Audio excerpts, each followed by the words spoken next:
आदरणीय दर्शकबिन नमस्कार। केन्जो खबरको निर्वाचन विशेष कार्यक्रममा यहाँलाई स्वागत छ। हामी केही दिन यतादेखि आसन्न फागुन 21 गते हुने प्रतिनिधि सभा सदस्यको निर्वाचनका लागि को विषयमा पाँच स्तरमा उम्मेदवारी दिनुभएका विभिन्न व्यक्तित्वहरूसँग छलफल अन्तर्क्रिया गरिरहेका छौँ। यसै सन्दर्भमा आज हामीसँग हुनुहुन्छ राष्ट्रिय प्रजातन्त्र पार्टीबाट उम्मेदवारी दिनुभएका तेज कुमार कुर्माङ हामीसँग हुनुहुन्छ। उहाँलाई हामी कार्यक्रममा स्वागत छौँ। यहाँलाई कार्यक्रममा स्वागत छ। धन्यवाद। निर्वाचन आउन अब एक साता मात्र बाँकी छ, के गरिराख्नु भएको छ, के अभियान चलाइराख्नु भएको छ? हाम्रो निरन्तर फागुन 6 गतेदेखि निरन्तर हाम्रो कोण सभाहरू सुरु भएको छ। कोण सभा अब अझै हामीले रिपोर्ट प्रशासनलाई, जिल्ला प्रशासनलाई बुझाएअनुसार आज गुरुविषे पञ्चमी फाल्गुन नन्दको गुरुविषे पञ्चमी सकेर हामी राँकेको कोण सभा सकेर भर्खर यहाँ आइपुगेका छु र हाम्रो कार्यक्रम 16 गतेसम्म कन्टिन्यू छ र कोण सभाको अभियानमा अगाडि बढिरहेछौँ। हजुर त लामो समयदेखि पाँच स्तरको राजनीतिमा पनि सक्रिय हुनुहुन्छ। जनताको माझमा जाँदाखेरि आफू नै उम्मेदवार भएर जनताको माझमा जाँदाखेरि के एजेन्डाहरू लिएर गइराख्नु भएको छ? अहिले एजेन्डा भन्दा पनि म के भन्न खोजिरहेको छु भने 84मा हुनुपर्ने निर्वाचन, हजुर 82मा भइरहेको निर्वाचनलाई पाँच थरका जनतालाई प्रष्ट पार्नेमा हामी दौडिरहेछौँ। 84को चुनाव 82मा किन आयो हजुर र त्यो 82को चुनाव कसको लागि, के को लागि भन्ने प्रष्ट पार्नेमा र हामीलाई जनताले चुनाव जिताएर पठाएको खण्डमा यो व्यवस्था र यो अहिलेको अवस्थालाई चेन्ज गर्ने प्रतिबद्धतालाई लिएर गइरहेछ। भनेको अहिलेको व्यवस्था र चाहिँ जनताको अवस्थालाई परिवर्तन गराउने भन्ने नै मुख्य कुरा रहेको छ। त्यही नै हो। अनि बाँकी जस्तो अहिले पछिल्लो समय त जनजी आन्दोलन पछाडि 2 वर्ष पछाडि हुनुपर्ने चुनाव 2 वर्ष अगाडि नै भएको छ। यसमा नयाँ पार्टीहरू पनि निकै आउनु भएको छ। उहाँहरूसँग र तपाईँहरूको बिचको फरक चाहिँ के छ? अहिले यो असफल व्यवस्था र असफल पार्टीहरू र युक्रेन स्टाइलमा जेन्स्की प्रविधिमा जन्मेका नयाँ पार्टीहरूको लागि यो चुनाव होइन। हामी के भन्दैछौँ भने हाम्रो राप्रपा पार्टी प्रजातान्त्रिक पार्टी, प्रजातन्त्रमा जन्मेको पार्टी, जुन समय यो देशमा प्रजातन्त्र 45-46 पश्चात एमाले काङ्ग्रेसहरू सँगसँगै जन्मेको राप्रपा पार्टी र अहिलेसम्म सत्तामा पुगेका पार्टीहरूलाई खबरदारी गरेर बसेको पार्टी। त्यसले गर्दाखेरि यो चुनाव यो नयाँ उम्रेका पानीको फुका जस्तो उम्रेका पार्टीहरूलाई पनि होइन र पुराना सत्ता चलाइसकेका र यो घटनाक्रम घटाउने पार्टीहरूलाई पनि होइन र हामी खबरदारी र चौकीदारी गरेर बसेका 35-36 वर्ष यो देशमा निरन्तर दललाई स्वीकारेर बसेका पार्टीहरूले नै छान्नुपर्छ र 62-63 पछाडि त झन् फरक विचार लिएर बसेको पार्टी यही मात्रै हो र अहिलेका नयाँ पार्टी र पुराना पार्टी साथीहरू सबै गणतन्त्रवादी अथवा राज संस्था विरुद्ध गणतन्त्रमा राष्ट्रपति प्रणालीमा भएका पार्टी। हामी चाहिँ राष्ट्रपतिको स्पेसमा राज संस्था चाहिन्छ भनेर फरक पार्टी, एकमुष्ट देशभरिको पार्टीहरू एकातिर, राप्रपा पार्टी एकातिर भन्ने कुरामा विश्वस्त गराउँदै हामी जनताको सामु हाम्रो पहिचान, हाम्रो फरक र हाम्रो विचारलाई हामीले प्रस्तुत गरिरहेछौँ। जस्तो अरू बेला त तपाईँहरू संवैधानिक राजतन्त्र चाहिन्छ अनि धर्मनिरपेक्ष होइन, हिन्दू धर्म चाहिन्छ भनेर वकालत गर्ने पार्टीहरू पनि फरक चाहिँ रूपमा चुनावमा लड्नुहुन्थ्यो। अहिले एक हुनु भएको छ। यसले केही फरक पर्छ पाँच स्तरमा?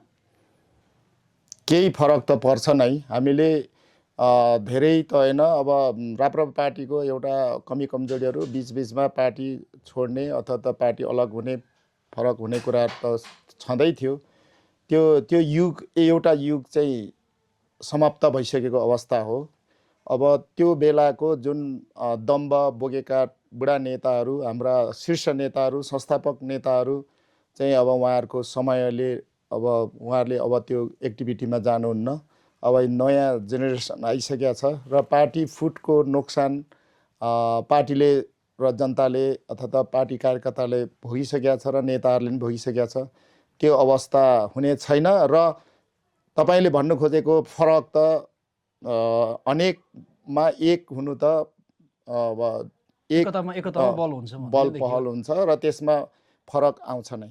जस्तो तपाईँहरूले आफूसँग भएका पुराना कार्यकर्ताहरू पनि जोगाउन सक्नु भएन, उहाँहरू पनि कोही पुराना पार्टीतिर गए, अनि पछिल्लो पुस्ताहरू चाहिँ तपाईँहरूको पार्टीतिर नभएर विभिन्न अरू नयाँ पार्टीहरूतिर गए भन्ने चाहिँ यता कता सुनिन्छ। त्यो कति सत्य हो कि आफ्नो कार्यकर्ता जोगाउन नसक्नु भए नै हो कि के हो यो चाहिँ? हाम्रो पार्टीहरू, मैले अहिलेसम्मको मेरो अध्ययनमा हाम्रो पार्टीका मान्छेहरू साँच्चै नै भन्ने हो भनेदेखि हाम्रो पाँचथर जिल्लाको कुना कुनामा हाम्रो कार्यकर्ताहरू हुनुहुन्छ। उहाँहरूलाई पार्टीले सङ्गठित बनाउन नसकेको, पार्टीले के अरे अब सम्पर्क गर्न नसकेको कुराहरू कमी कमजोरीहरू होला। तर हाम्रा मान्छेहरूलाई अहिले यो नयाँ पार्टीहरू जन्मिया छन्, जुन खरे बाढी, बर्सातको खरे बाढी जस्तो उर्ल्या छ, त्यो पार्टीले हाम्रो पार्टीलाई त्यत्रो ठुलो असर गरेको पाइएन। हजुर। र असर गरेछ त काङ्ग्रेस एमालेलाई नै असर गरेछ, माओवादीलाई नै असर गरेछ, तर हाम्रो पार्टीलाई खासै त्यस्तो असर गरेको पाइएको छैन। जस्तो पाँचथरमा उम्मेदवारी दिने 15 जना हुनुहुन्छ, 15वटा दलहरूबाट विभिन्न 15 जना व्यक्तित्वहरूले उम्मेदवारी दिनुभएको छ। यी 15 जनाहरूमध्ये तपाईँलाई नै चाहिँ पाँचथरको जनताले किन जिताउनु पर्ने, यसमा आफ्नो धारणा राखिदिनुहोस् न। यो धारणा मैले अघि पनि अलिकति प्रश्न पारेँ। पार्टी राजनीति, पार्टी भनेको एउटा विचार, एउटा दस्तावेज र पार्टी सिद्धान्तमा फरक पर्छ। हजुर। र त्यो हिसाबले हाम्रो पार्टी अहिले भएभरका नयाँ पुराना पार्टीहरू सबै गणतान्त्रिक पार्टीहरू हुन्। हामी राज संस्था भन्दछौँ र राज संस्थाको बहस गर्दछौँ र हामी अत्याधिक राष्ट्रले भार बोक्नु परेको सङ्घीयता खारेजी हुनुपर्छ भन्दछौँ।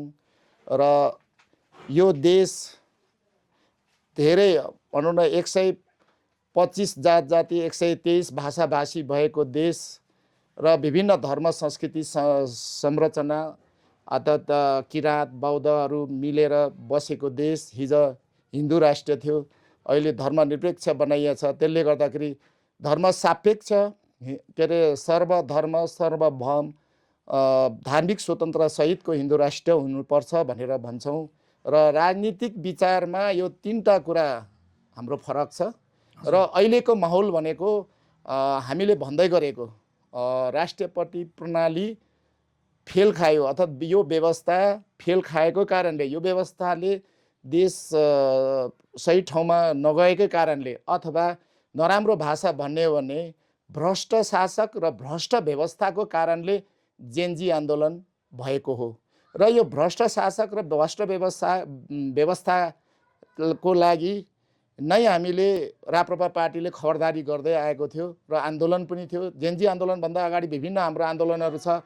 यो देशमा भ्रष्टाचार बढी भयो, अनियमितता भयो, सुशासन भएन र के अरे राजनीतिक लबिङ बढी भयो, कर्मचारी तन्त्र जस्तै अब न्याय सेवा जस्तो सर्वोच्चको न्याय दिने सर्वोच्च न्यायाधीशहरू राजनीतिक नियुक्तिबाट जाने, अब अख्तियार अनुसन्धान आदि पनि राजनीतिको के अरे उसबाट जाने, यी विभिन्न चाहिँ अब राजनीतिकरण बढी भएकोले देश तहस नहसमा गइरहेछ। र त्यो राजनीतिक पार्टीबाट गएको सर्वोच्च न्यायाधीशले अर्को पार्टीको मान्छेले कस्तो न्याय दिन्छ भन्ने कुराहरूमा यो मिलेको छैन। यो व्यवस्थालाई पल्टाउनै खोज्या होइन, हामीले यो व्यवस्थालाई परिमार्जन गर्नुपर्छ।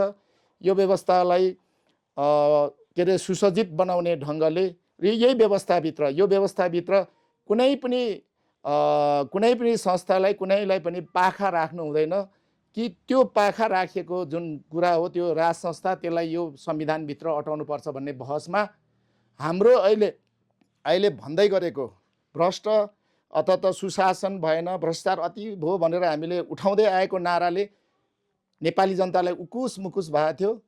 त्यसलाई चाहिँ गएको भदौ 23-24 गते विस्फोट भयो र यो विस्फोट भइसकेपछिको अवस्थाले चाहिँ हामीलाई के सहज भयो भने हामीले भन्दै गरेको कुरा फिल्म स्टाइलमा पर्दामा आयो, फेसमा आयो, पर्दामा आइसक्यो।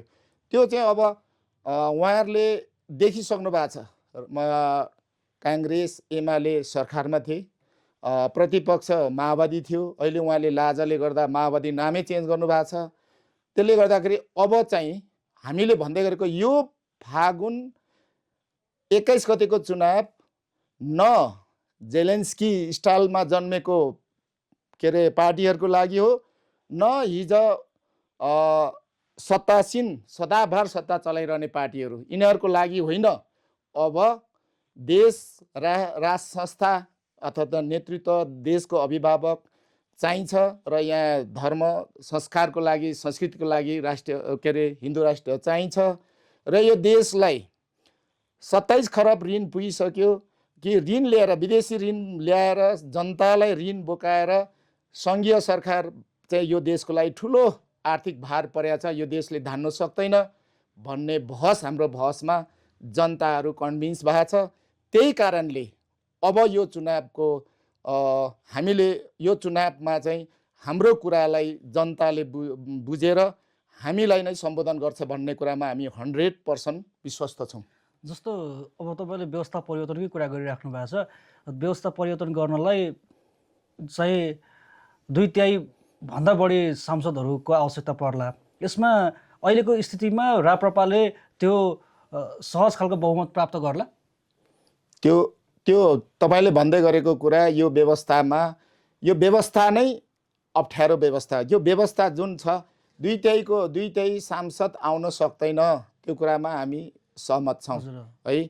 तर यो देशमा पहिलो पार्टी यो राप्रपा पार्टी हुन साथ अरू पार्टीहरूलाई कन्भिन्स गर्ने कुरामा हामी सक्षम छौँ र उहाँहरूलाई लबिङ गर्छौँ। यो कारणले देशलाई फाइदा हुन्छ, जनतालाई फाइदा हुन्छ, राष्ट्रलाई यो कारणले फाइदा हुन्छ र यो यसरी जान सकिन्छ भनेर हामी लबिङ गर्न सक्छौँ। हामी सहजले साथीहरूलाई लबिङ गरेर हामीले यो व्यवस्था, किनभने काङ्ग्रेसभित्र पनि हाम्रो विचारमा धेरै मान्छे तयार भइसकेका छन्, एमाले भित्र पनि हाम्रो विचारलाई सहमत गर्ने धेरै भइसकेका छन् र माओवादीभित्र पनि होलान् अथवा नेपाल कम्युनिस्ट पार्टीभित्र पनि होलान् र हामीले यो अहिले पार्टीगत सिस्टममा पार्टीको व्हिप जारी नै व्यवस्थाको लागि अलिक खराब हो भन्ने नै हो। तिनीहरू पनि त्यो व्यवस्थालाई पनि चेन्ज गर्नुपर्छ। म उठेको सांसद, मेरो काम र कर्तव्य भनेको मैले हाउसमा पुगेर मेरो कुरा राखेर लबिङ गरेर पार्टीको नीति निर्देशन भन्दा पनि राम्रो कामको लागि अर्को पार्टीको कुरा पनि छलफलमा ल्याएर देशको हितमा र नेपाली जनताको हितमा कुनै पार्टीले लिएको एजेन्डालाई पनि हामीले पास गरेर नीति नियम बनाएर देशलाई समुन्नत बनाउने को लागि सांसद हो है मैले बुझेको चाहिँ। तर यहाँ त पार्टी आफ्नो पार्टीले जे भन्छ त्यो भन्दा फाल्टो राम्रो सुनलाई पनि सुन नभन्ने पार्टीको व्हिप जारी हुने त्यो व्यवस्था नै खराब हो। त्यो व्यवस्थालाई पनि परिमार्जन गर्ने सांसदको उम्मेदवारी हो मेरो। हाउसमा गएर म एक्लै भए पनि लबिङ गर्नु सक्छु भन्ने क्षमताको व्यक्ति हुँ म। अरू पार्टीलाई लबिङ गर्न सक्छु भन्ने मेरो क्षमता छ भन्ने हो। अब हामी कार्यक्रमको अन्त्यतिर पनि आइपुगेका छौँ। जस्तो तपाईँले पाँचथरका आफ्ना मतदाता र यहाँका नागरिकहरूलाई हाम्रो मिडिया मार्फत केही भन्न चाहनुहुन्छ भने छोटोमा केही शब्द राखिदिनुहोस् न। पाँचथरवासी दाजुभाइ दिदीबहिनी आमा बाबु सम्पूर्णलाई म के निवेदन गर्छु भने अब पटक धेरै पटक अरूलाई भोट दिनुभयो, सबैको हेर्नुभयो, राम्रो गर्नुभयो नराम्रो गर्नुभयो मैले भनिरहनु पर्दैन, सबै थाहा पाउनु भएको छ। सामान्यभन्दा सामान्य सामाजिक सञ्जाल चलाउने बच्चाहरूको हातलाई पनि थाहा भइसकेको छ। भदौ 23-24 गतेको घटनाक्रमले सबैलाई थाहा भइसकेको छ। त्यसै कारण अब यो देश बचाउने अथवा यो व्यवस्थालाई सही ट्र्याकमा ल्याउने, व्यवस्थालाई परिमार्जन गर्ने, व्यवस्थालाई सही ठाउँमा ल्याएर देशलाई सही ट्र्याकमा बचाउने र देशको अस्तित्व, देशको स्वाभिमान र नेपालीको स्वाभिमान बचाउने हो भने राप्रपा पार्टी हलो चिन्हमा भोट दिएर 2/3 अथवा के अरे सबैभन्दा बहुमतमा भोट दिएर पाँचथर जिल्लाबाट जिताउनु भयो भने र नेपालभरिका साथीहरूले राप्रपा पार्टीबाट हलो चिन्हमा धेरै बहुमतमा ल्याउनु भयो, यो पार्टीलाई बहुमत सरकारमा ल्याउनु भयो भने हामी अरू पार्टीलाई पनि हामीले के अरे तर्साएर होइन फकाएर यो देशलाई यो संविधान अथवा के अरे नियम कानुनलाई सही ट्र्याकमा लाने क्षमता चाहिँ हामीसँग छ भन्ने दाबीका साथ पाँचथर जिल्लावासीको सम्पूर्ण मतदातालाई पटक अरूलाई एकपटक हलोलाई अथवा तेजकुमार कुरुम्बाङलाई हलो चिन्हमा भोट दिनुहुन्छ भन्ने पूर्ण विश्वासको साथ यहाँहरूमा निवेदन गर्छु। हुन्छ, धन्यवाद। यहाँ व्यस्तताको बावजुद पनि यहाँले हाम्रो लागि समय दिनुभयो, यहाँलाई धन्यवाद दिँदै हामी आगामी अङ्कमा अरू उम्मेदवारहरूसँग पनि विभिन्न विषयमा छलफल अन्तर्क्रियामा आउनेछौँ भन्दै आजको लागि हामी बिदा चाहन्छौँ। हवस् त, नमस्ते।